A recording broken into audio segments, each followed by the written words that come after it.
Somewhere in the English countryside, behind guarded gates and beneath a veil of absolute silence, a secret was being kept that may have changed the outcome of the deadliest war in human history. A machine built from spinning wheels and electrical wire sent millions of coded messages that the Germans believed no living person could ever read. Yet in a converted stable block, a small group of mathematicians were doing exactly that, reading every word. They listened to the movement of entire armies, the routes of submarines, the plans of generals who had no idea they were being watched. And when the war finally ended, these quiet heroes were forbidden from ever speaking of what they had done, carrying their secret into old age and into their graves. This is the story of the Enigma machine, the codebreakers who cracked it, and the silence that followed the greatest intellectual victory of the 20th century.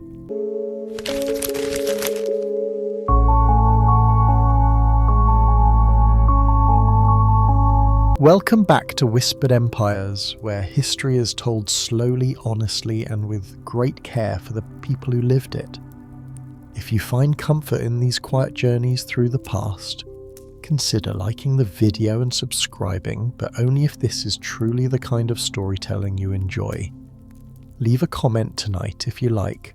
Share where you are watching from and what time it is where you are. People from so many different cities and countries gather here, and there is something quietly wonderful about that. Before we begin, one question worth sitting with. If you had spent years doing something that helped save millions of lives, but were forbidden from ever telling anyone, could you bear that silence? Get comfortable now, let your shoulders relax, dim the lights if you can, and allow yourself to drift into the story of the entire story of the Enigma machine in World War II. Chapter 1: The Machine That Promised Silence. Arthur Scherbius and the Birth of Enigma. In the quiet years that followed the First Great War, Europe found itself changed in ways both visible and invisible. The old empires had crumbled, new nations had risen from the dust of treaties and grief, and across the continent, a strange new kind of silence had settled. Not the silence of peace, but the silence of secrets that needed keeping. It was in this world, restless beneath its apparent stillness, that a German electrical engineer named Arthur Scherbius turned his careful, methodical mind toward a problem that had haunted military commanders and diplomats for centuries. How does one speak across great distances without being overheard? Scherbius was born on the 30th of October 1878. He was, by nature and training, a man of precision. He had studied at the Technical University of Munich and at the Leibniz University of Hanover, earning a doctorate in engineering. His early professional years carried him through several electrical firms in Germany and Switzerland, where he worked on asynchronous motors, electric heating elements, and various electromechanical devices. The quiet, intricate machinery of a world increasingly powered by current and wire. In 1918, he founded his own firm, Scherbius and Ritter, and it was in that same year that he filed a patent for an invention unlike anything else he had made. He called it a cipher machine. The world would eventually come to call it the Enigma. The timing of Scherbius's invention was not accidental. The war had revealed something deeply unsettling to every nation that had fought in it.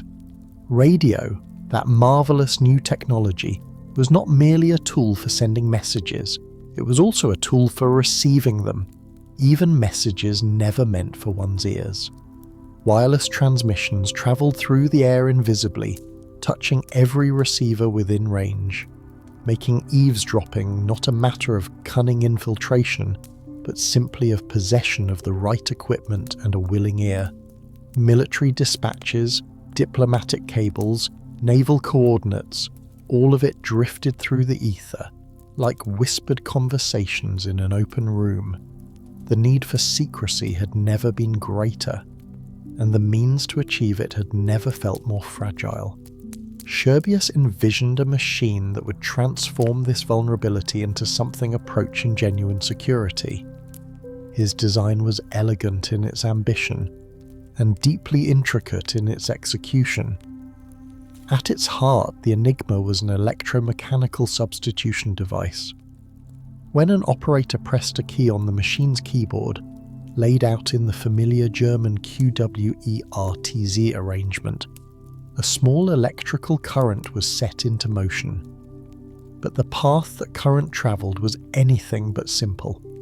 First, it passed through the plug board, a panel of sockets mounted at the front of the machine into which short cables could be inserted to connect pairs of letters, swapping them before they entered the deeper machinery.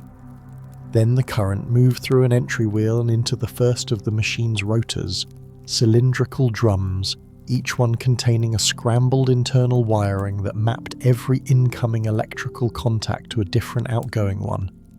There were 3 of these rotors in the standard configuration, arranged in sequence, and the signal passed through each of them in turn. After the 3rd rotor, the current reached the reflector, a fixed element that sent the signal back through the rotors in reverse order, along an entirely different pathway. Finally, the current returned through the plug board a second time and lit up a small lamp on the machine's display board, illuminating a single letter. That letter was never the one the operator had pressed. It was always something else. And crucially, if the same process were reversed, if the illuminated letter were typed in, the original letter would appear. The machine could both encipher and decipher using exactly the same settings, simply by typing in one direction or the other. This elegant self-reciprocity was made possible by the reflector's wiring, which connected the 26 contacts in reciprocal pairs. But the feature that made the Enigma something truly remarkable was this: the rotors moved. After every single keystroke, the rightmost rotor advanced one position, like the turning of a wheel in a mechanical clock. When it had rotated far enough, a small notch on its surface would engage a pawl and step the middle rotor forward as well. The middle rotor in turn could eventually push the leftmost rotor onward.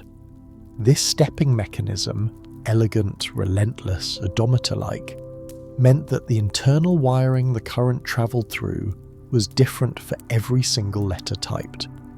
Press the same key twice in succession, and 2 entirely different letters would appear on the display. The Enigma was not a simple substitution cipher, replacing each letter with a fixed equivalent. It was something far more complex, a polyalphabetic substitution cipher, one in which the substitution alphabet shifted with every character, producing an encryption that seemed to have no repeating pattern at all. Scherbius first brought his invention to the commercial world. He imagined banks, insurance firms, shipping companies, and large industrial enterprises adopting the machine to protect their telegrams and private correspondence. The device was offered to the market in the early 1920s under the Enigma name, with modest fanfare and considerable technical ambition. The response, however, was modest in return. The machines were expensive, they were technically demanding, and most businesses, in those relatively settled years, did not feel the urgency that Scherbius had anticipated. Sales were slow. The Enigma, in its commercial form, remained something of a curiosity, admired by those who understood it, overlooked by most who did not. And then the military came calling.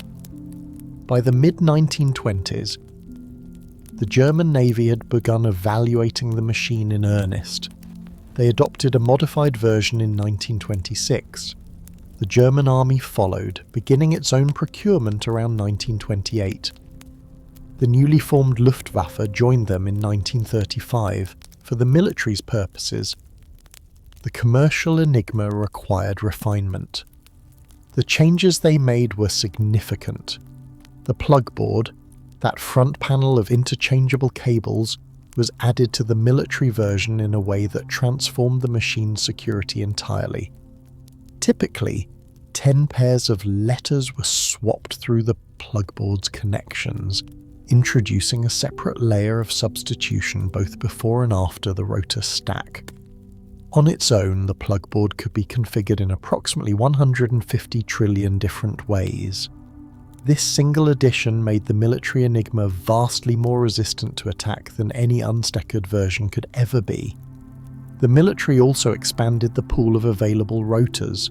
While the commercial machine had worked with 3 rotors, the Wehrmacht version allowed operators to select 3 rotors from a set of 5, changing the order each day. The Navy would later expand this further.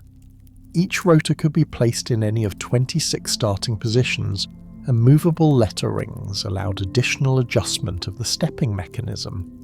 Taken together, so the rotor selection, their starting positions, and the plugboard connections, the military Enigma presented the outside world with a key space of staggering proportions, something in the range of 158 quintillion possible configurations. The number is almost too large to contemplate quietly. To manage this complexity, the German forces developed a precise daily ritual. Each morning, operators received a key sheet distributed in advance printed for the entire month, listing the day's prescribed rotor order, the ring setting for each rotor, and the plugboard pairings. A common daily starting position, the Grundstellung, was also specified. From this foundation, each individual message required its own random 3-letter starting position, which the operator would encipher using the day's settings and transmit at the head of the message. The receiving operator, working from the same key sheet, could reverse the process precisely, recovering the original text letter by letter as the current moved in the opposite direction through the same machine. For those who designed it and those who used it, the Enigma was more than a device. It was a promise of sense in a world where solace had become precious. German commanders, reading the specifications and studying the mathematics, came to believe, deeply and without significant doubt, that no enemy possessing only intercepted ciphertext could ever find their way back to the original words. The key space was too vast, the rotor movement too complex, the plugboard too formidable. The combination of all 3 layered together seemed to produce an encryption that the available technology of any adversary simply could not unravel in any meaningful time. This confidence, so thoroughly earned in theory, would shape the entire conduct of German communications for years to come. Tens of thousands of Enigma machines were produced and distributed. Army headquarters, naval commands, Luftwaffe signal units, all of them operated behind what their commanders believed was an impenetrable curtain of enciphered traffic. Messages flowed freely over the radio waves, captured easily enough by any receiver pointed in the right direction, but believed to be nothing more than noise without the daily key. Arthur Scherbius himself did not live to see his invention achieve this scale of adoption. On the 13th of May, 1929, he died in Berlin following a horse carriage accident, just as the machine bearing his ingenuity was beginning its quiet transformation into an instrument of war. He had created something extraordinary, something that would, for a decade and more, be used to cloak the movements of armies, the routes of submarines, and the intentions of an entire nation from a watching world. The machine hummed softly in thousands of operator tents and naval signal rooms across Europe, its rotors advancing one faithful step at a time, its lamps glowing with letters no enemy was supposed to read. Yet even as German operators confidently transmitted their encoded messages into the ether, certain minds far to the east had already begun to suspect that the machine so celebrated for its perfection contained within it the seeds of its own undoing. Chapter 2: The Polish Miracle, Rejewski, the Bombe, and the Gift to Britain. In the quiet years between 2 great wars, a young nation held its breath. Poland had been reborn from the wreckage of empires, reconstituted after more than a century of partition, and now it found itself standing in one of the most precarious positions imaginable. To the west, Germany smouldered with resentment and ambition. To the east, the Soviet Union regarded its neighbour with cold calculation. The border disputes, the loss of Danzig, the creation of the Polish corridor, each one a point of tension that pressed a little harder with each passing year. When Adolf Hitler rose to power in 1933, the pressure became something closer to dread. Military leaders in Warsaw understood with quiet clarity that if Poland was to survive what was coming, it would need to know what its enemies were planning before those plans became actions. And so from the earliest years of the Republic, Polish intelligence turned its attention to the invisible world of radio transmissions. The ceaseless murmur of encrypted German military communications drifting across the airwaves. The institution that would carry this burden had been born even earlier, during the chaos of the Polish-Soviet War of 1919.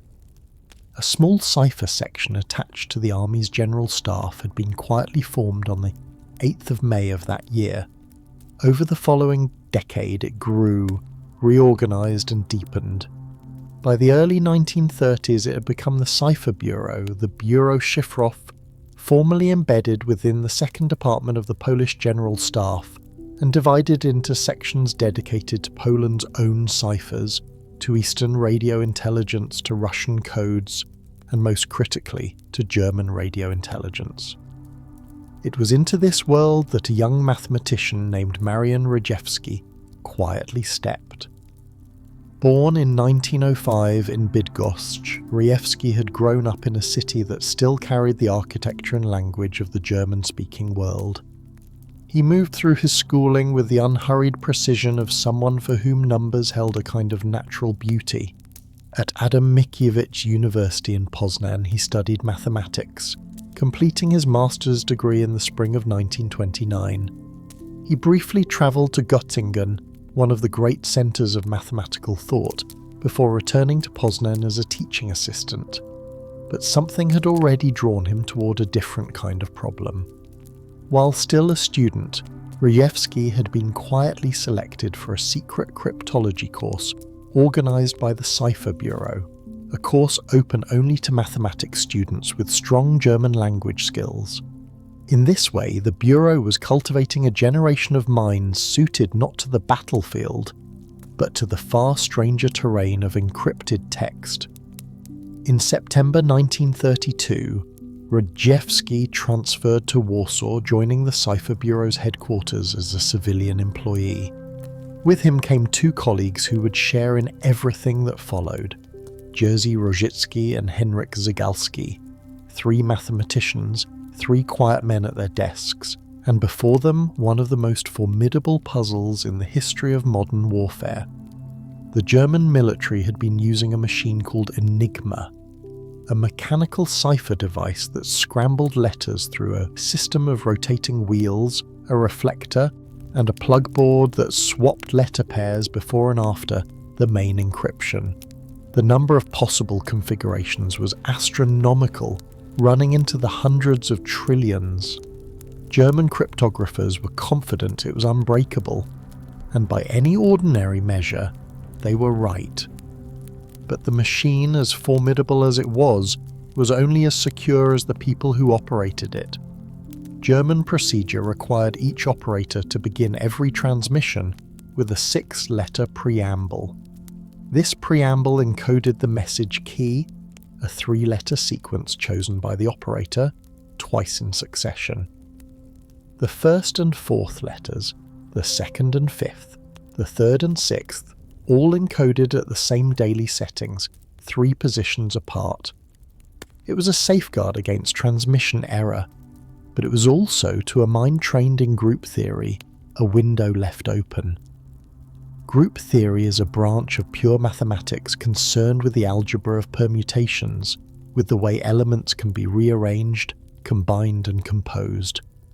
Rejewski understood that each component of the Enigma machine was, in mathematical terms, performing a permutation of the alphabet. And permutations have properties. They form cycles, they carry structure. When two permutations are conjugate, they share the same cycle structure, and that sameness can be detected even when the permutations themselves are unknown. By collecting hundreds of intercepted messages that shared the same daily settings, Rejewski could map the paired permutations created by the double indicator. The plugboard, for all its complexity, did not change the cycle structure. It only disguised the labels. This meant that the characteristic patterns of the rotor arrangement could be read through the noise of the plugboard, the way a watermark appears when a page is held to the light. But mathematics alone could not finish the work. Rejewski had equations, but they had more unknowns than he could resolve from the intercepted traffic alone. The answer came from an unexpected quarter. In 1931, a German civil servant named Hans Thilo Schmidt had walked into the arms of French intelligence. Schmidt worked in the German army's cipher office, and for money, he was willing to part with secrets. Under the codename Haché, he supplied his French handler, a methodical, far-sighted officer named Captain Gustave Bertrand, with copies of the Enigma operating manuals and, crucially, the daily key sheets for the months of September and October 1932. These sheets listed the plugboard connections, the rotor order, and the ground settings for each day. Bertrand recognised that the French cryptanalysts could not make use of what Schmidt had provided. The British, when consulted, were similarly unable to advance, but the Poles, those quiet mathematicians working in Warsaw, might be different. And so the documents crossed borders, passed through careful hands, and arrived at the Cipher Bureau. For Rejewski, they were the missing pieces. Armed with the known plugboard settings for those 2 months of 1932, he could now strip away the plugboard's effect from his equations and isolate the rotor permutations. Each month covered a different rotor in the fast rightmost position. Working through the mathematics with methodical patience, he recovered the wiring of 2 rotors.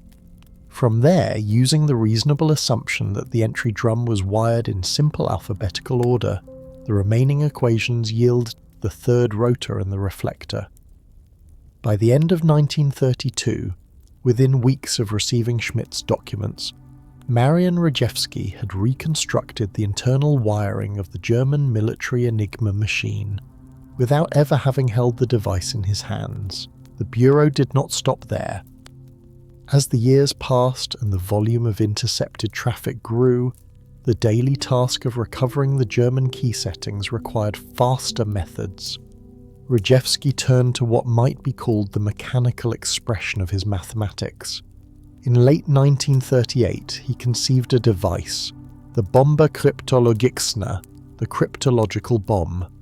6 Enigma simulators mounted on a shared drive, their rotors stepping in coordinated sequence through all 17,576 possible positions for a given rotor order.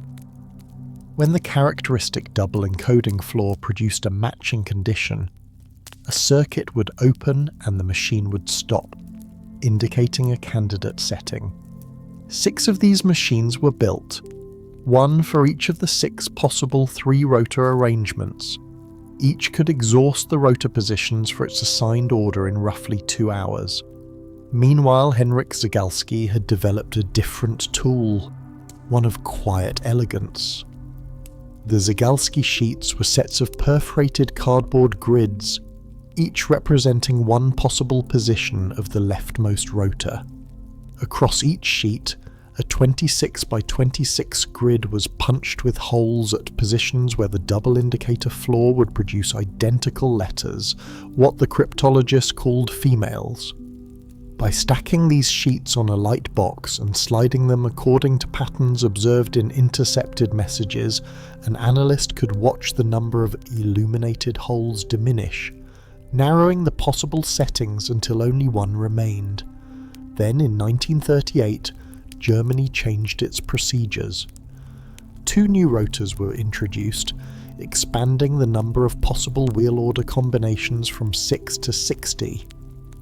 The January of 1939 also brought an increase in plugboard connections, and the familiar indicator procedure, the doubled message key that had been the cornerstone of the Polish approach, was altered in ways that eliminated the vulnerability Rejewski had spent years exploiting. The Bombe machines, designed for 6 rotor orders, were now facing 60. The Zygalski sheets would need to be multiplied tenfold.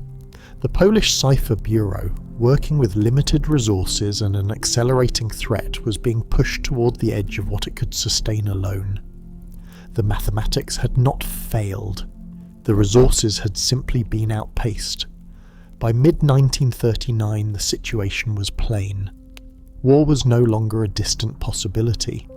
Germany had abandoned the non-aggression pact, British and French guarantees of Polish security had been made, and the knowledge that the Cipher Bureau held, the reconstructed Enigma, the Bombe, the Zygalski sheets, the years of accumulated methodology, was too important to remain in a single place in a country that might soon be overrun. And so Poland made a decision of extraordinary generosity. In the last days of July 1939, in a forest called Pyry south of Warsaw, delegations gathered in secrecy. The British arrived, led by Alastair Denniston, head of the Government Code and Cipher School, and the senior cryptanalyst Dilly Knox. The French were represented by officials from their own Cipher Bureau, and the Poles, for the first time, laid everything open. They demonstrated the reconstructed Enigma machine. They shared the Zygalski sheets and the principles of the Bombe. They explained step by step the mathematical methods that had unlocked the machine's secrets. They even decrypted a message from the SS command live before their visitors' eyes. The British response carried a complicated mixture of emotions. Knox, who had spent years working on the commercial Enigma without achieving what the Poles had accomplished, was said to be briefly mortified, wounded by the realization of how far the work in Warsaw had advanced beyond anything in London. But the professional mind reasserted itself. By the 1st of August, a letter of formal thanks had been dispatched to the Polish team, along with the pledges of cooperation. Before the summer ended, 2 reconstructed Enigma machines were packed and shipped westward, one to Britain, one to France.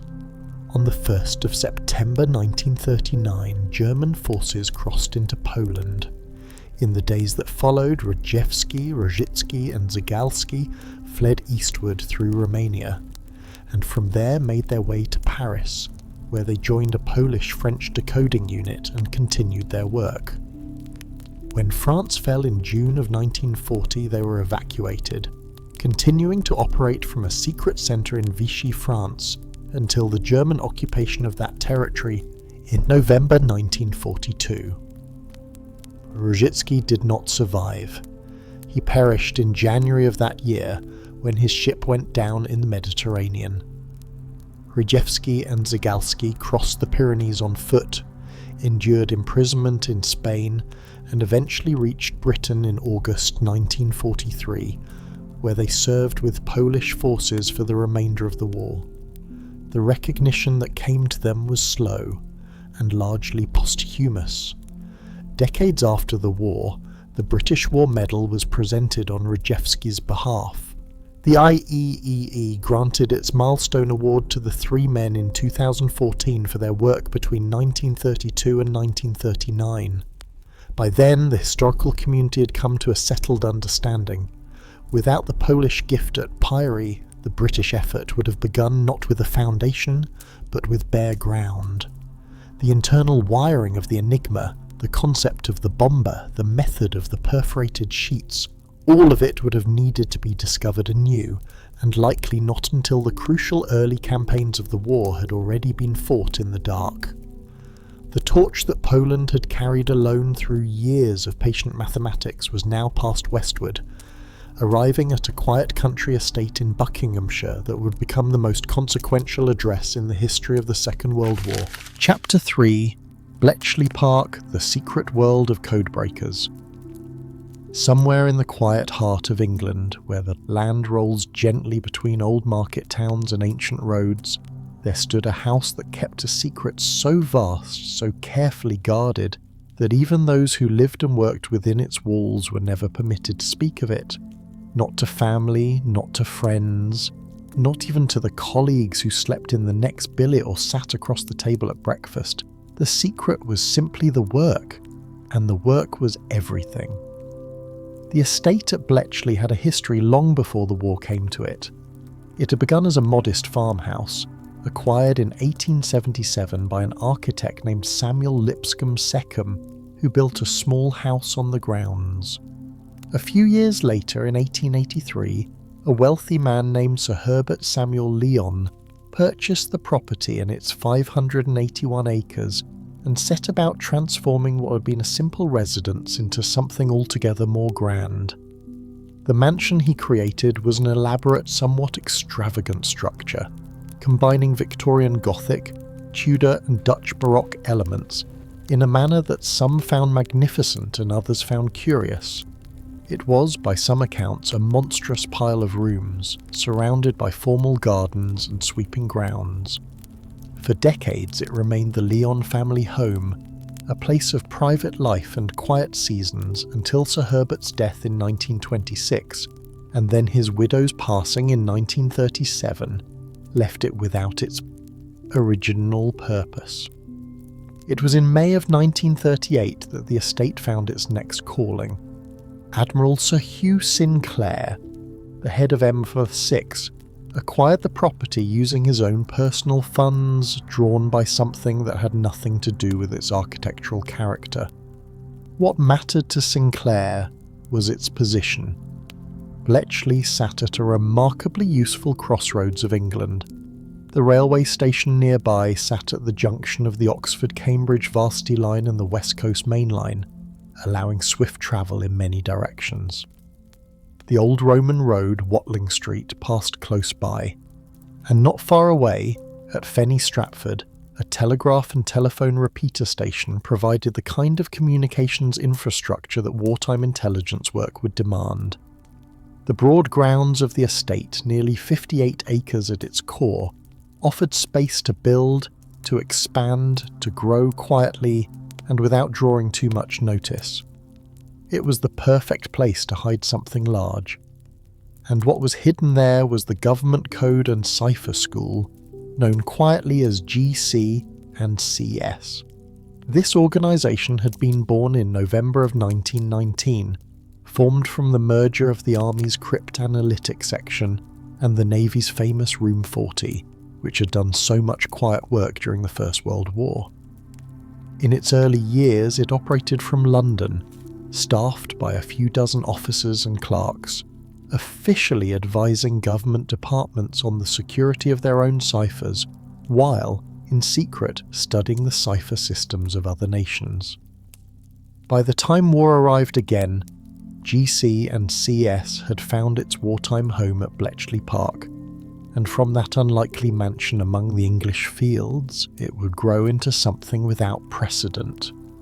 The people who came to Bletchley arrived through pathways as varied as the work they would be asked to do.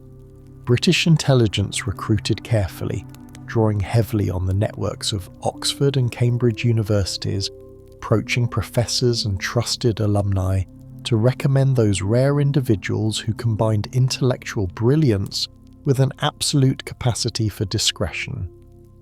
They sought mathematicians, particularly those drawn to logic and pattern. They sought linguists and classicists, people comfortable with the strangeness of language. They sought chess champions and puzzle enthusiasts, minds accustomed to seeing order within apparent chaos. Women too were recruited in significant numbers, often through trusted personal connections chosen for their reliability, their university-level education, and their willingness to work long shifts under conditions of extraordinary secrecy.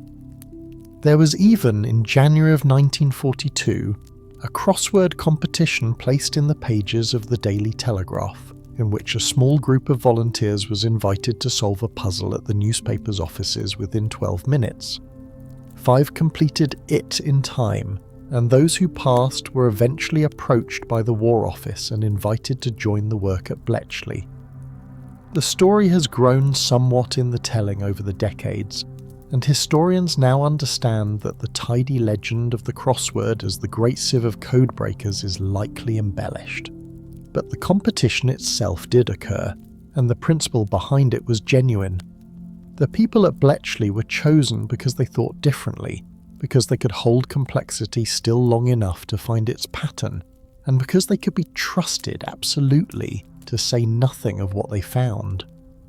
To walk through the grounds of Bletchley Park during the war years would have been to walk through a world divided into pieces, each piece knowing only itself. The old mansion stood at the centre, its water tower designated as Station X, the early headquarters of the secret work. Around it, on the lawns and in the outbuildings, a collection of wooden huts had been erected from late 1939 onward, each numbered, each carrying a specific function. Hut 6 performed the cryptanalysis of Army and Air Force Enigma messages.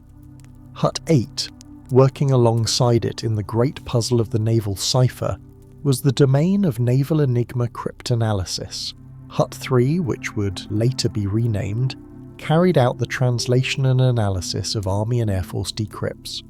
Hut 4 processed naval Enigma material after it had been decoded next door. Hut 11 housed the bomb machines, those great humming electromechanical engines that were the physical heart of the code-breaking effort. There were blocks too, built of brick, more permanent structures for the expanding work. Block D became a synthesis hub drawing together intelligence from many sources. Block H, built in 1944, housed the Colossus computers that would take on an entirely different class of cipher. The mansion, the huts, the blocks, the lawns between them, all of it formed a secret factory, quiet from the outside, endlessly busy within. Among the many remarkable people who passed through those huts and corridors, a handful stand out with particular clarity. Gordon Welchman, an English mathematician, led Hut 6 and contributed something of enormous practical importance. Dilwyn Knox, known to everyone as Dilly, was a classical scholar turned codebreaker whose work stretched back to the First World War. He'd helped unravel the famous Zimmermann telegram and had been present at the Polish meetings in 1939, where the Allies were first shown the Polish breakthroughs on the Enigma machine. At Bletchley, he developed techniques that broke the Italian naval Enigma, providing intelligence that shaped the Battle of Cape Matapan, and before his death in 1943, he had also cracked the Abwehr Enigma, the cipher of German military intelligence, generating tens of thousands of decrypts of lasting strategic value. Hugh Alexander, a 2-time British chess champion with a mathematician's precision, came to Bletchley in February of 1940 and eventually took formal charge of Hut 8 after Alan Turing departed for the United States in late 1942. Joan Clark, a brilliant cryptanalyst and close colleague of Turing, worked in Hut 8 and contributed deeply to its daily intellectual life.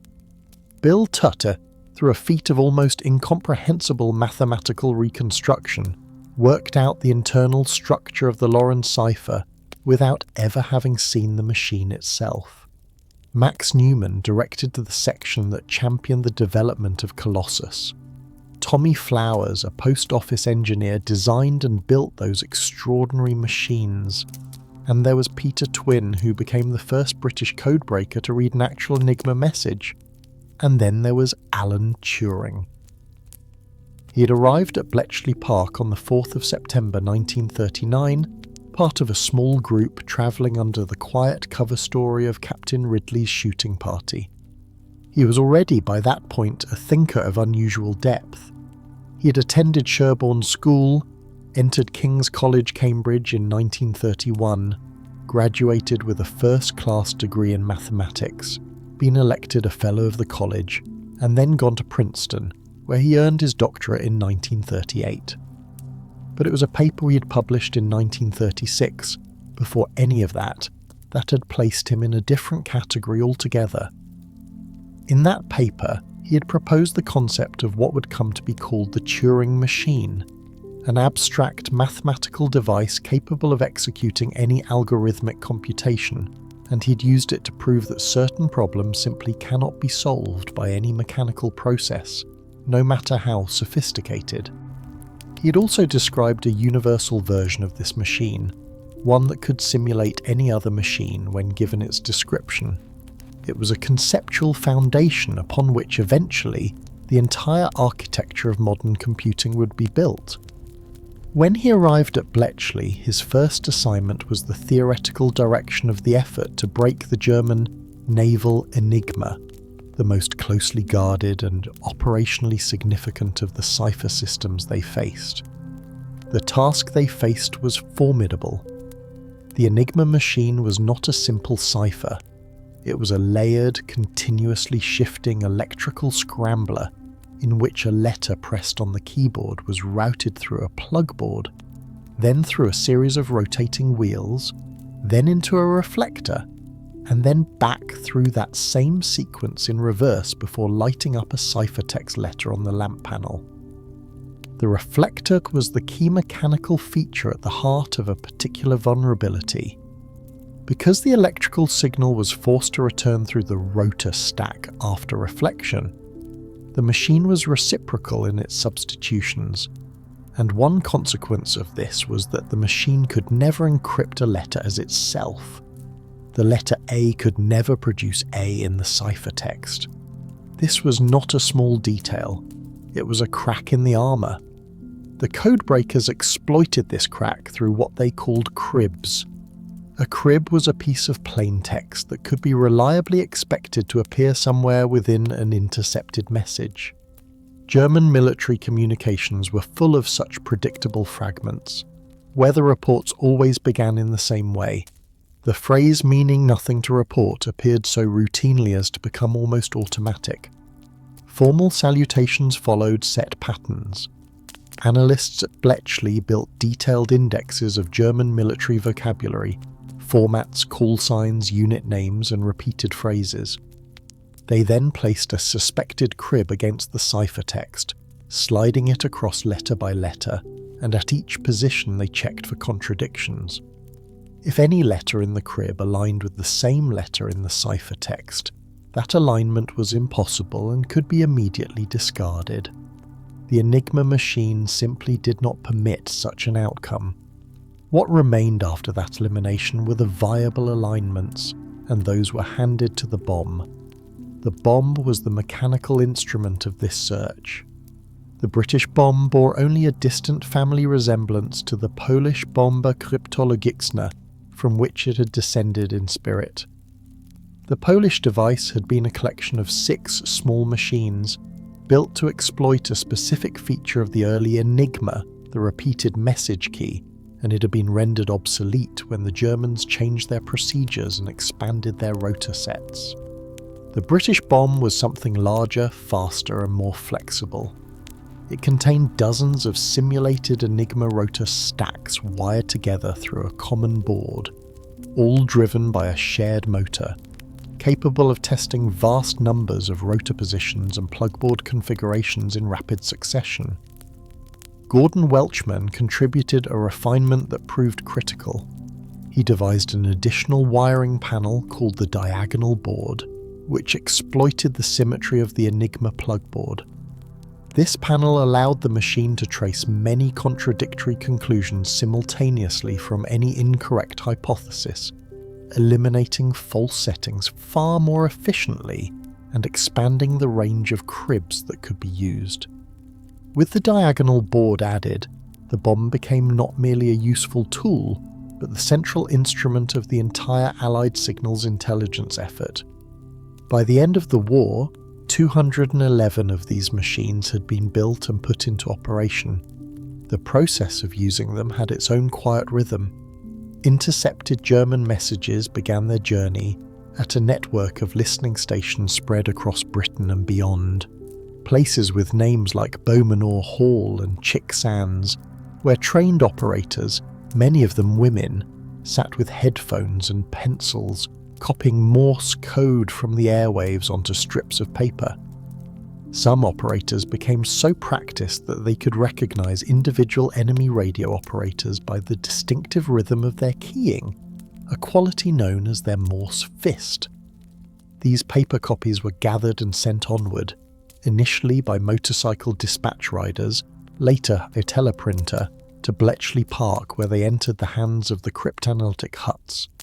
In Hut 6 or Hut 8, analysts examined the traffic, identified probable cribs, constructed what were called menus, and presented these to the bomb operators, many of whom were Wrens, members of the Women's Royal Naval Service. An operator would wire the menu onto the machine's back panel, using heavy cables, set the initial drum positions, and start the motor. The drums turned, the relays evaluated, and when a position satisfied the logical conditions of the menu, the machine stopped. The operator recorded the letters shown on the indicator panel, restarted the machine, and waited for the next stop.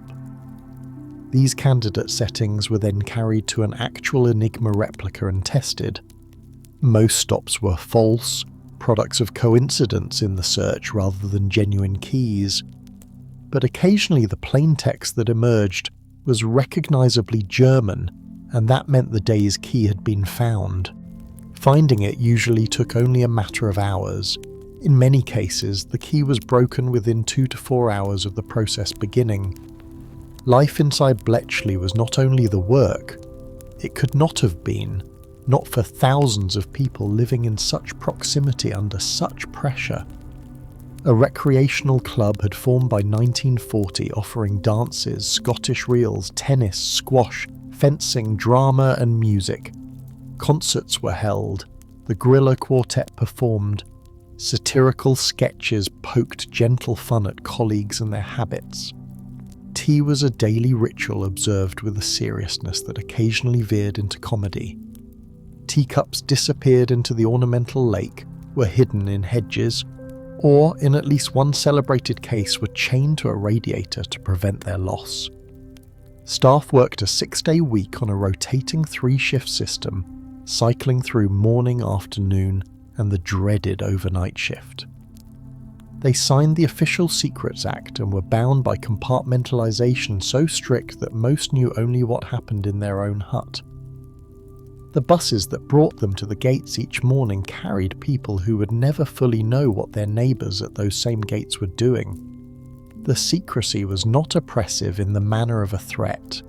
It had become simply the texture of daily life, something absorbed and carried quietly, a permanent companion to the work. And the work went on, the drums turned, the stops accumulated, the decrypts moved from Hut 6 to Hut 3, from Hut 8 to Hut 4, and from there outward into the careful hands of those who turned raw, plain text into assessed intelligence, and from there onward still to the commanders and ministries who would act on what Bletchley had found. The machines were running and the settings were being found, but cracking the cipher was only the beginning of the challenge.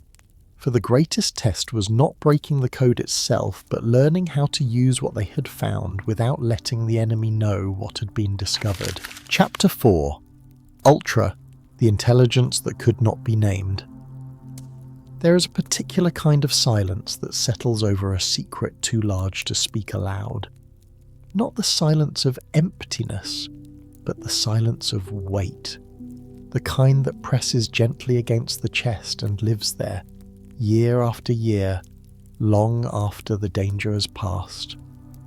This was the silence that surrounded Ultra, a silence that was chosen, maintained and guarded with extraordinary care for more than 3 decades after the war ended, and it was a silence that concealed one of the most consequential intelligence operations in the history of human conflict.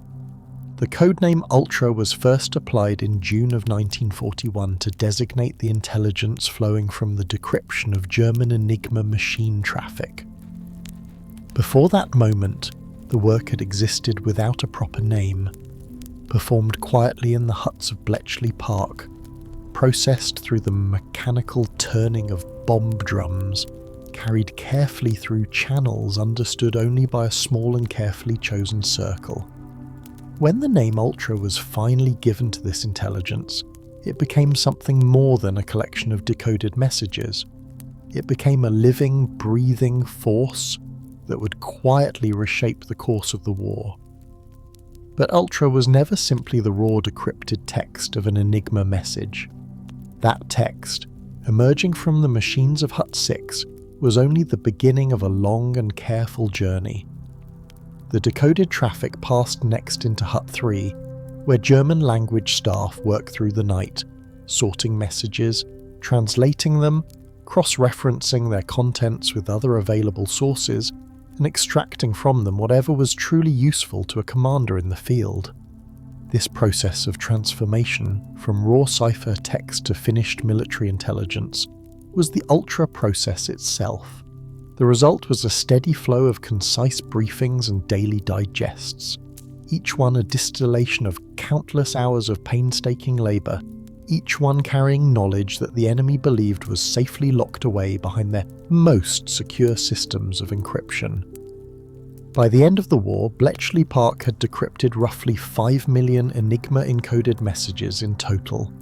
5 million windows opened into the private communications of the German military. 5 million moments in which the hidden became, at least briefly, visible. Yet visibility alone was not enough. Intelligence must travel. It must reach the hands of those who can act upon it. And here lay one of Ultra's most quietly extraordinary achievements, the system by which its secrets were carried into the field without ever being seen. The special liaison units were small, carefully composed detachments run by MM-6 and attached to major Allied headquarters across every theatre of the war. Each was led by a special liaison officer and staffed with intelligence analysts, radio operators, and cryptographers. These units received Ultra summaries from Bletchley Park over secured lines using equipment specially designed for the purpose, and then delivered the intelligence directly, face-to-face, to the commanding officer or his most senior authorized staff. The officer would read the material while the liaison officer remained present in the room. When the reading was finished, the document was retrieved and destroyed. No copy remained, no trace lingered. The knowledge existed only in the mind of the recipient, and even there it was surrounded by strict rules about who else could be told and how much. By the end of the war, approximately 40 such units were operating across the theatres of the conflict. A quiet network of men carrying knowledge that could not be written down, could not be discussed openly, and could not be acknowledged to exist. Because the most dangerous question Ultra always faced was not whether the intelligence was accurate. It was whether the enemy might notice that the Allies seemed to know too much.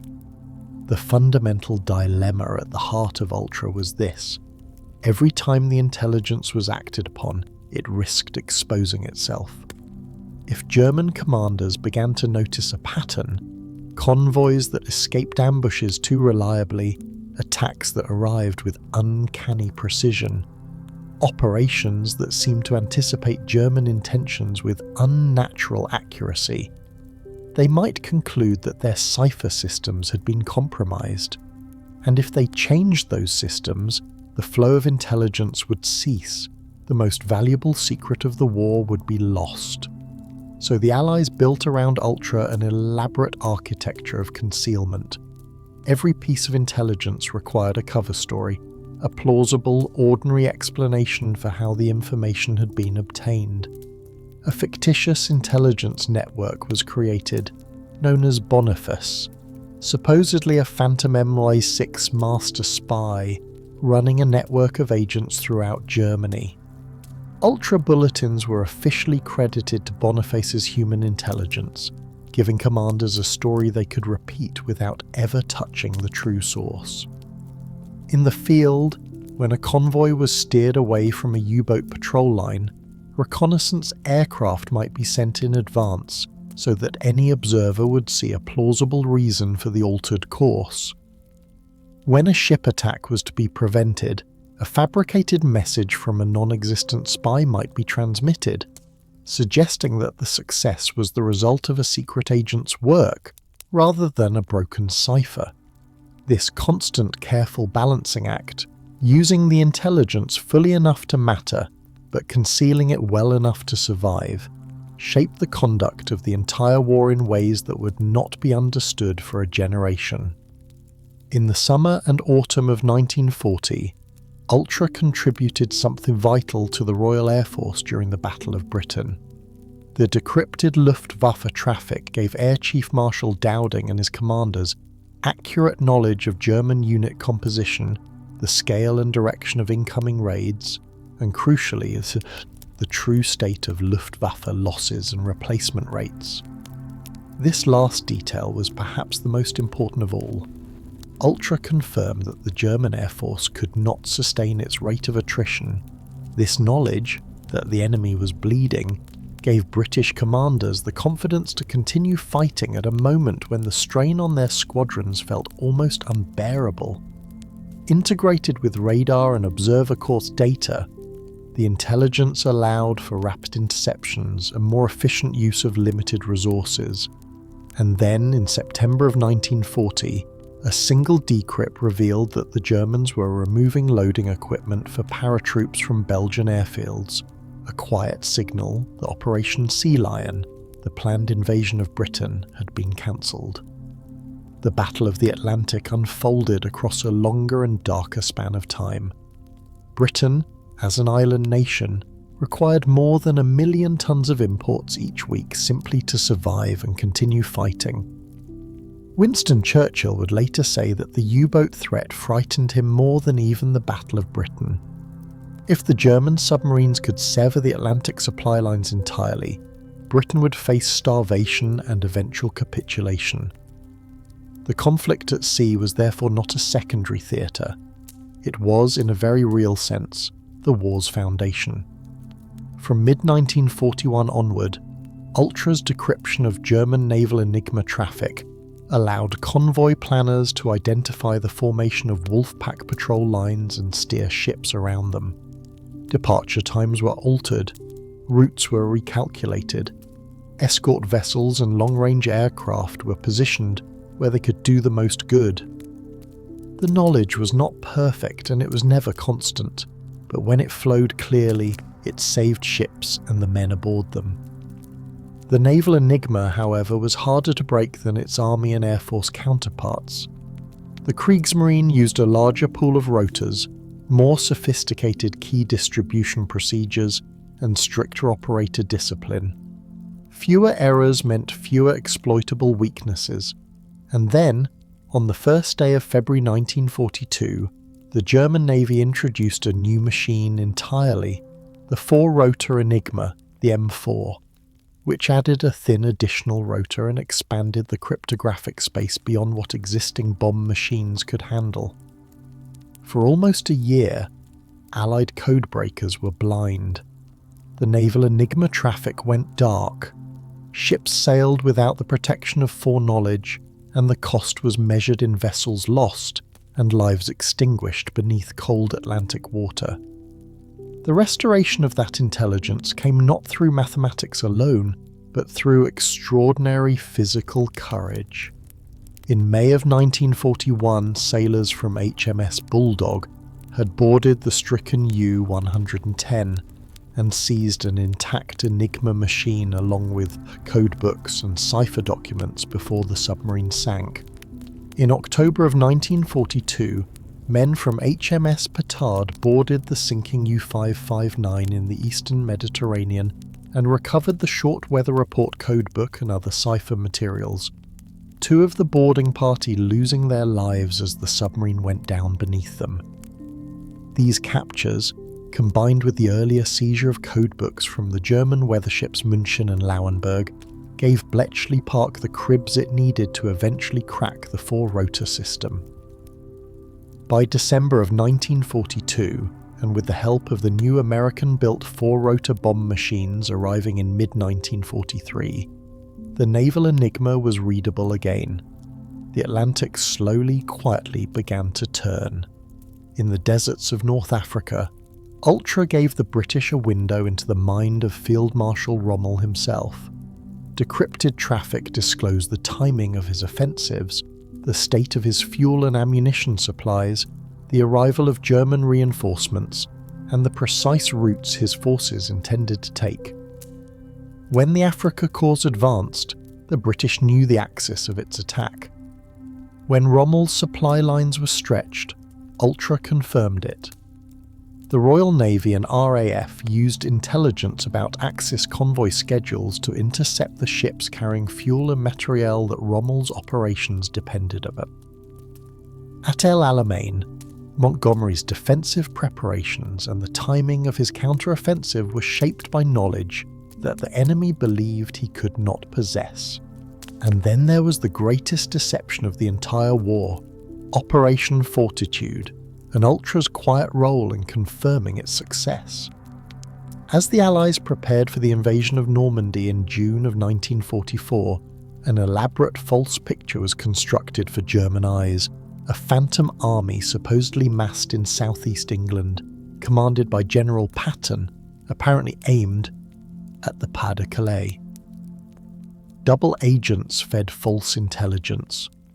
Radio traffic was manufactured, dummy equipment populated empty fields, and Ultra, reading the German responses to all of this, revealed that the deception was working.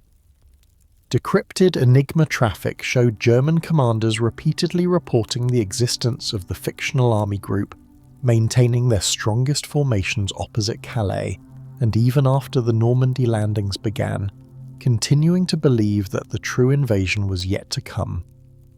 A June 1944 intercept of a message from the Japanese ambassador in Berlin relayed Hitler's own conviction that Normandy was a feint. The real blow, German high command believed, would fall at Calais. That belief, nurtured by deception and confirmed by Ultra, kept German reserves away from the beaches long enough to matter. Sir Harry Hinsley, the official historian of British intelligence in the Second World War, concluded that without Ultra the conflict might have lasted 2 to 4 years longer than it did. Other historians have offered more cautious estimates, suggesting the advantage might be measured in months rather than years. The range of opinion is wide, and the true answer belongs to a history that never happened. But the weight of accumulated evidence, 5 million decrypted messages, rerouted convoys, minefields laid in the right places, deceptions confirmed and refined in real time, suggests that the scale of Ultra's contribution was genuinely extraordinary. Historians have estimated that the intelligence may have saved somewhere between several 100,000 and more than 1 million Allied lives, figures derived by tracing each operational outcome back to its intelligence source and calculating what would have been lost without it. None of this was known publicly for more than 30 years after the war ended. The men and women who had worked at Bletchley Park returned home to ordinary lives and kept their silence. Commanders who had used Ultra could not explain their decisions. Veterans who had served in the Battle of the Atlantic could not describe the full picture of why certain convoys survived. The story of Coventry, where Ultra had warned of a major Luftwaffe operation in November of 1940, but could not identify the specific target, and where the city was devastated despite whatever partial foreknowledge existed, was later distorted into myth, with some claiming Churchill had sacrificed the city to protect the secret. The evidence does not support that version. The decrypts did not name Coventry. Churchill expected the attack to fall on London. The identification of the target code word came only after the fact. The city's destruction was the result of effective German tactics and Britain's limited night defence capability, not of a deliberate choice to let it burn. But the myth persisted for years, in part because the silence surrounding Ultra created a vacuum that imagination filled. When the secret was finally declassified in the 1970s, the world slowly began to understand what had been present but invisible throughout the entire war. A vast, quiet intelligence operation that moved beneath the surface of history like a current beneath still water, shaping events that the public could see without understanding the forces driving them. The intelligence had helped win the war, the convoys had sailed, the armies had advanced, and the Normandy beaches had been crossed. Yet for those who had made it possible, victory brought not celebration but a silence they would be required to keep for the rest of their lives. Chapter 5. The Tragedy of Alan Turing. Genius, Persecution and Loss. There is a particular kind of silence that settles over a life when history has not yet learned how to speak of it.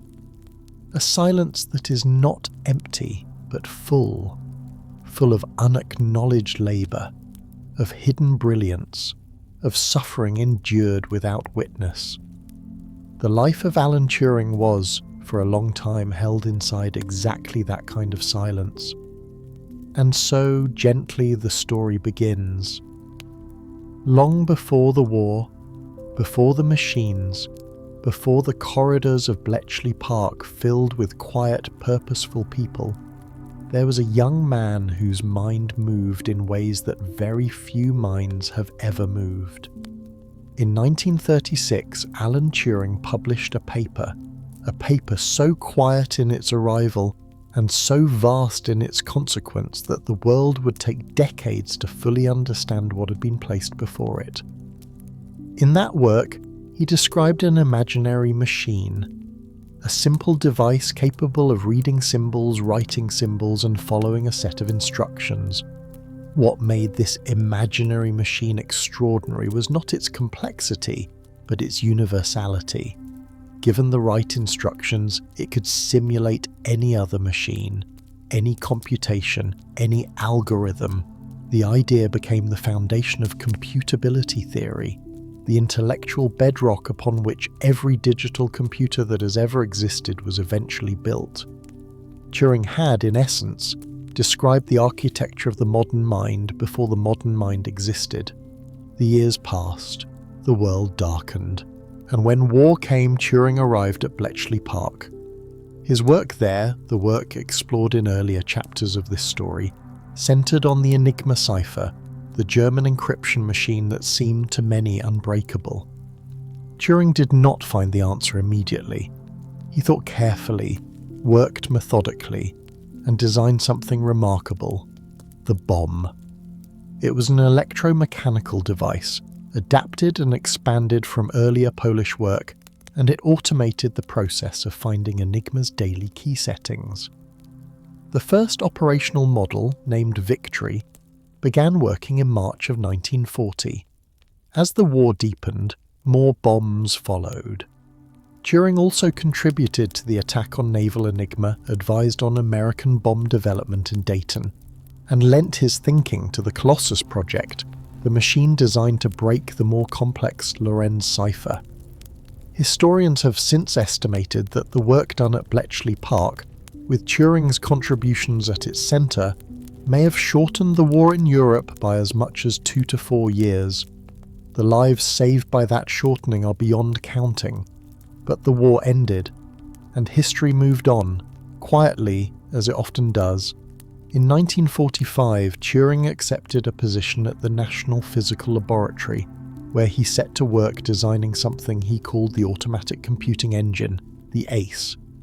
It was one of the earliest and most detailed proposals for a stored program electronic computer.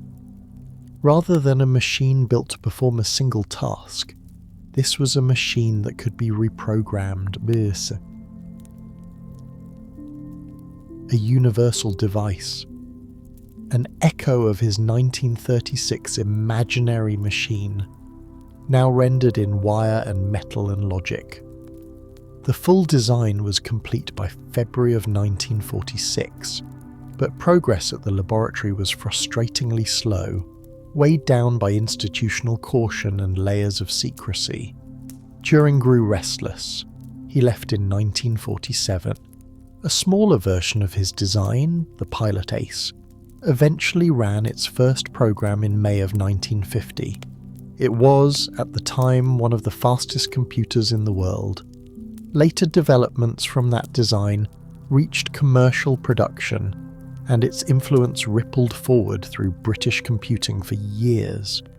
By 1948, Turing had moved to the University of Manchester, where he became deputy director of the Computing Machine Laboratory. There, alongside Freddie Williams and Tom Kilburn, he helped bring the world's first stored program computers into being. He contributed to the small-scale experimental machine, affectionately called Baby, and worked on the Manchester Mark I. He wrote the pioneering programmer's handbook for its successor, the Ferranti Mark I. He developed early methods for random number generation and introduced paper-tape input systems that became a standard of the era. And then, in 1950, he published a paper that would reshape human thinking about the nature of mind itself. In a philosophical journal called Mind, Turing posed a question, not dramatically, but with characteristic calm.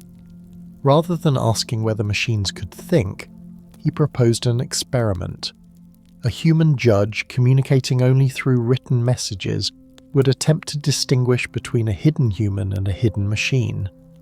If the machine could deceive the judge as reliably as the human could, then perhaps the question of machine thinking had, in some meaningful sense, been answered. This became known as the imitation game. Later it would bear his name, the Turing test. It was a brilliant mind at the height of its powers still reaching forward, and then the world closed in around him. In early 1952, Turing's home in Wilmslow was burglarized. He reported the break-in to the police. In the course of the investigation, officers asked questions, and Turing, with a directness that was entirely characteristic of him, answered honestly. He disclosed that he'd been in a sexual relationship with a young man named Arnold Murray. Under the laws of the time, those admissions described a crime. British law in the 1950s treated homosexual acts between men as criminal offences.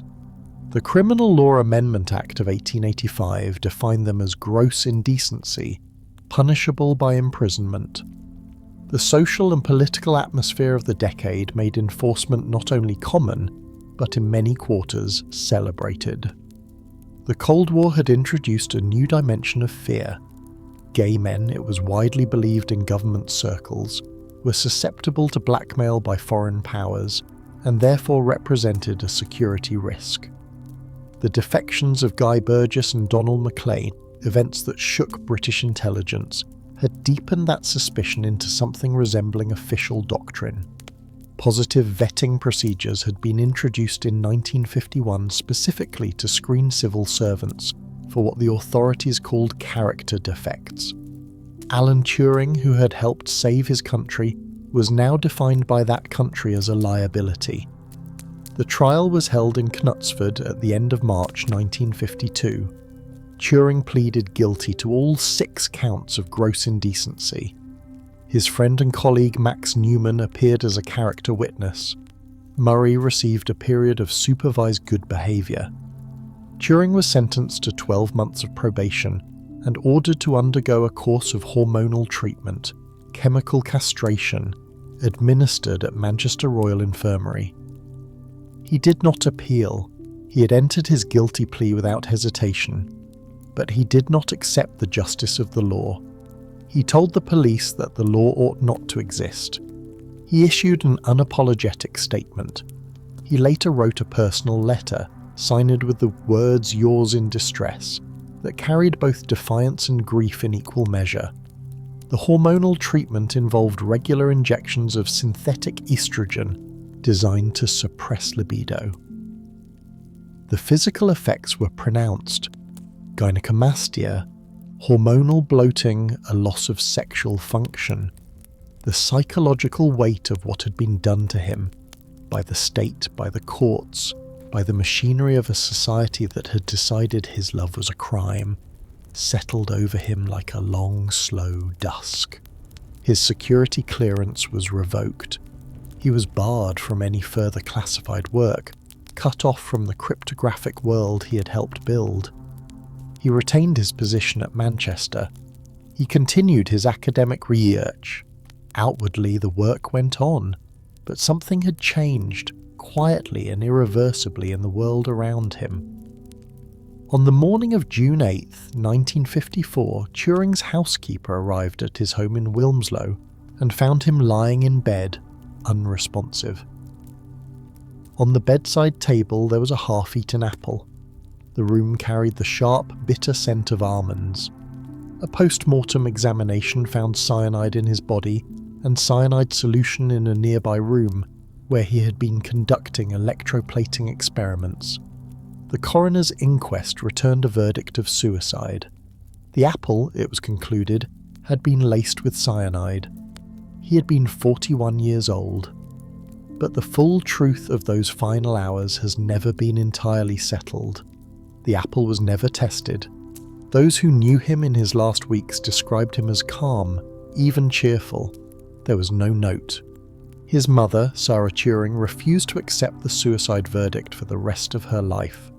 She believed that his careless laboratory habits, his tendency to handle chemicals without great caution, had led to an accidental poisoning, perhaps through inhaled vapours from the cyanide solution nearby, perhaps through the apple becoming contaminated without intention. Others, in later years, raised darker questions about whether the security services of a country conducting what some historians have called a silent McCarthyism might have had reasons to wish him silenced. The evidence does not settle the question cleanly. It only leaves space for grief. Decades passed before the world began, slowly and imperfectly, to reckon with what had been done. In 2009, Prime Minister Gordon Brown issued a formal public apology on behalf of the British government, calling the treatment Turing had received horrifying and utterly unfair. In December 2013, Queen Elizabeth II granted him a posthumous royal pardon.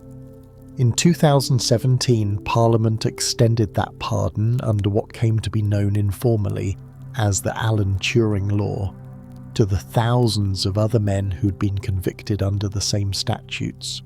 In 2019, his portrait was chosen for the British £50 note. Statues were erected.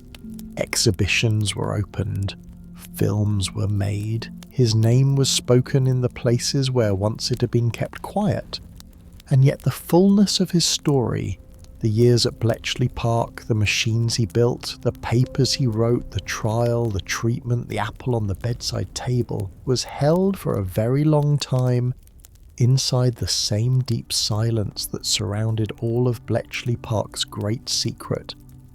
The silence that surrounded Turing's tragedy was the same silence that enveloped all of Bletchley Park's achievements, a secrecy so complete that for decades the world did not know the story it had every reason to tell.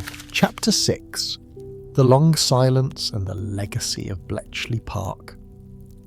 When the war ended, the world exhaled.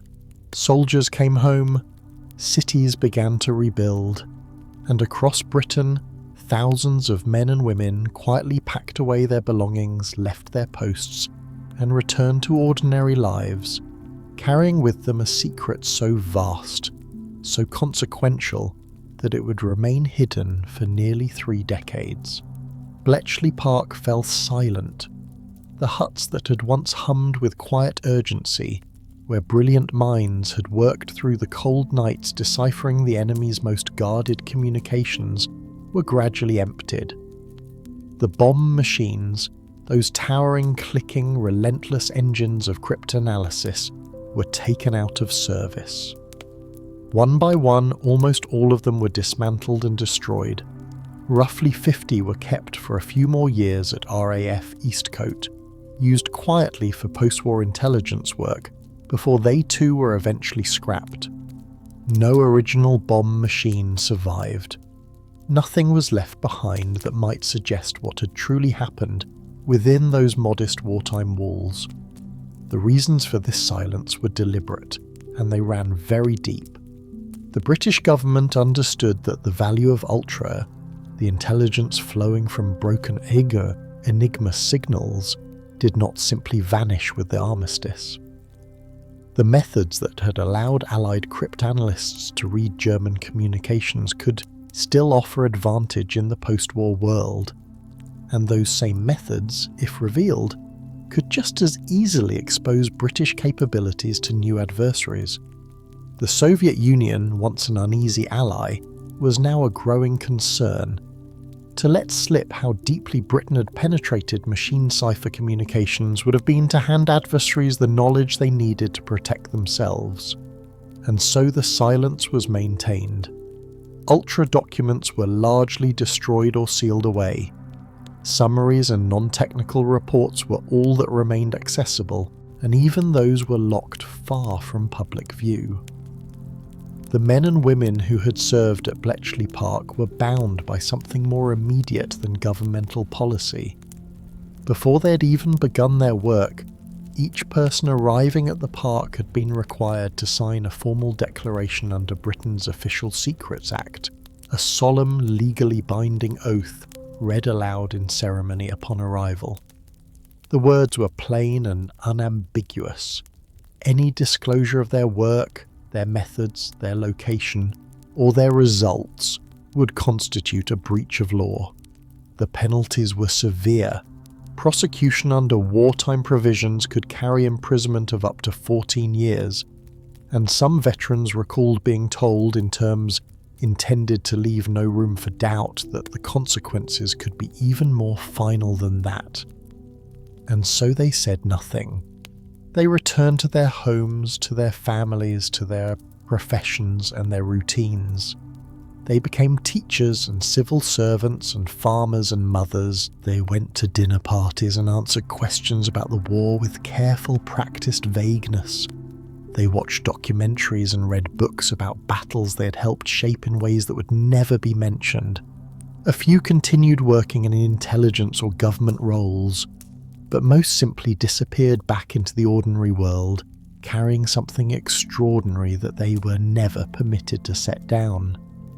For some, this silence was manageable, a point of quiet pride perhaps, a duty they had chosen and continued to honour. But for others, the years grew heavy. The work they had done at Bletchley had been for many the most meaningful chapter of their lives. It had demanded everything from them, and yet they could not speak of it, not to a spouse, not to a parent, not to a closest friend. The recognition that might have brought comfort was simply unavailable. It would remain unavailable for decades. Public recognition, when it finally came, arrived not through official channels, but through a single, quietly extraordinary book. In 1974, Frederick Winterbotham, a former Royal Air Force group captain who had served as the head of air intelligence within Enigma 6, responsible throughout the war for managing and distributing ultra-intelligence to senior Allied commanders, published a book called The Ultra Secret. It was the first time in any public forum that the story of Enigma's breaking had been told. Winterbotham described how the Allies had been reading German ciphers throughout the war, how the decrypted messages had shaped strategy and command, and how an entire intelligence apparatus had been built around the secret and then buried beneath it. The British government did not ban the book. It had in fact subjected the manuscript to extensive pre-publication review by the D-Notice Committee, MY6GCHQ, and the Foreign Office, and under Prime Minister Harold Wilson's oversight it was cleared for release. But its publication was not without controversy. Senior Ultra veterans, including Sir David Hunt, dismissed many of Winterbotham's specific claims as inaccurate or exaggerated. And the book did contain errors, including the famous and ultimately unfounded assertion that Winston Churchill had knowingly allowed the city of Coventry to be bombed in November 1940, rather than risk revealing that Enigma had been broken. That particular claim proved to be a myth, unsupported by the evidence that would later emerge. Yet for all its imperfections, the book cracked open a door that had been sealed shut for 30 years, and once opened, it could not be closed again. The government, recognizing what had shifted, began moving toward a more deliberate program of declassification.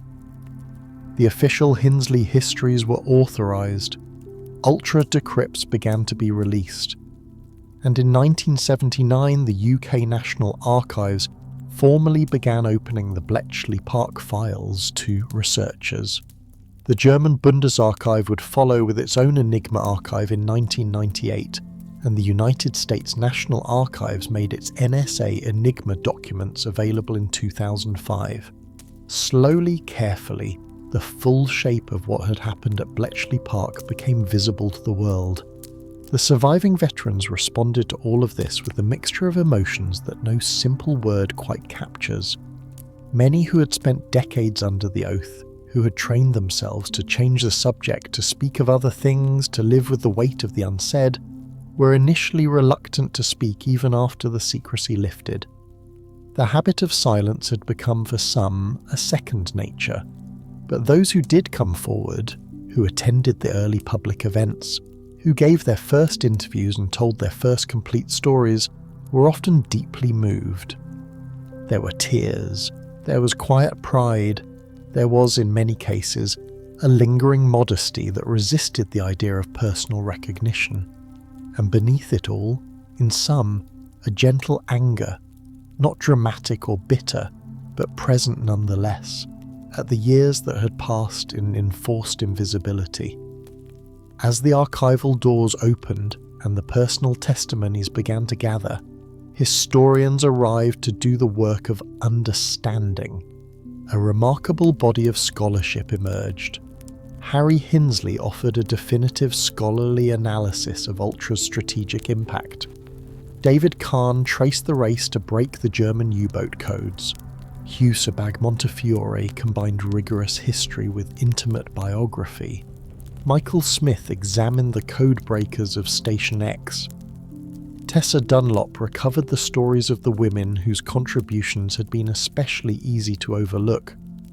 Asa Briggs, who had himself served at Bletchley, wrote of his own secret days within those walls. Together, these works built a picture of Bletchley Park that was far richer, far more human, and far more important than anything the immediate post-war years had been permitted to acknowledge. Among the many threads that required untangling was the question of what had become of the Enigma machines themselves. Hundreds had been captured during the war. Some of the surplus machines had continued in service in various countries well into the post-war decades, in Norway, in Italy, in Israel, and a number of other places, used by militaries and intelligence agencies as communications tools long after the war had ended. The Guardia di Finanza in Italy, it emerged, had been operating Enigma machines as late as 1985. But the fear that Britain had deliberately withheld knowledge of Enigma's vulnerability from post-war allies in order to read their traffic, a dramatic claim that circulated for years, was examined by historians with access to official archives and found to lack credible documentary support. The story, compelling as it was, remained in the careful language of professional history unverified. What was not in dispute was the fate of the original machines, the genuine wartime enigmas that survived dispersed across the world into museum collections and research institutions. Original machines can now be found at the National Cryptologic Museum in Maryland, at the Computer History Museum in California, at the Science Museum in London, at the Polish Army Museum in Warsaw, at the Australian War Memorial in Canberra, and at many other institutions. Some have been recovered from the sea, from wrecked U-boats and sunken vessels, retrieved by divers and conserved as artifacts of extraordinary historical weight. In the year 2000, a rare Abwehr Enigma was stolen from Bletchley Park itself. It was eventually returned, though missing 3 of its rotors. Each machine that remains is a relic, a physical object through which the texture of another world can still faintly be felt. At Bletchley Park itself, something quietly remarkable has taken shape. The estate, once nearly demolished in the decades after the war when its future was uncertain, was eventually recognised as a place of irreplaceable historical importance. A conservation area was designated in 1992. The Bletchley Park Trust was established, holding a 250-year lease on the historic core of the site. In 1994, the park opened its doors to the public. Since then, it has drawn more than 250,000 visitors each year. Visitors who walk the grounds, enter the restored huts, and stand before the original wartime equipment that somehow survived. The National Museum of Computing housed within the park contains a fully functional replica bomb machine, built from engineering drawings and known as Phoenix, which operates alongside demonstrable Enigma units so that visitors can see with their own eyes something of the mechanism that once defined the shape of a war. The story of Bletchley Park has also woven itself deeply into the question of how wars are actually won and what that means. Historians generally agree that breaking Enigma shortened the Second World War in Europe by something in the region of 2 to 4 years. 2 years of war unlived, 2 years of deaths that did not occur. It is an estimation, necessarily uncertain, but its weight is felt even in uncertainty. And the lesson it carries speaks not to the drama of the battlefield, but to something quieter and more durable. That information, and the ability to understand it before the enemy does, can reshape the course of history in ways that cannon and infantry alone cannot. The Bletchley story also connects in a direct and vital line to the world that followed the war, to the computers that now carry so much of modern life. The Colossus machines built at Bletchley, running on binary logic and electronic circuitry to process German communications at speeds no human hand could match, were among the first programmable digital machines ever built. Their existence was born of the same theoretical imagination that Alan Turing had brought to the problem of the bomb. After the war, many who had worked at Bletchley, Turing himself, Max Newman, Jack Good, Donald Mitchie, carried that thinking forward into the post-war research institutions that would eventually produce the stored program computer, the architecture of modern computing, and ideas that would grow over decades into what is now called artificial intelligence. The secrecy surrounding Colossus delayed its recognition for years, but the lineage is clear. The park that once hid its work from the world gave the world tools it did not yet know it needed. For Alan Turing himself, the post-war years carried a particular weight.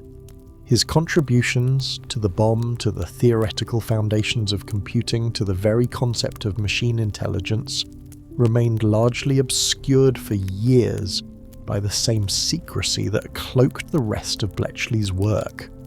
And then, in 1952, he was prosecuted for what the law of the time called gross indecency. He was subjected to chemical castration as a condition of avoiding imprisonment.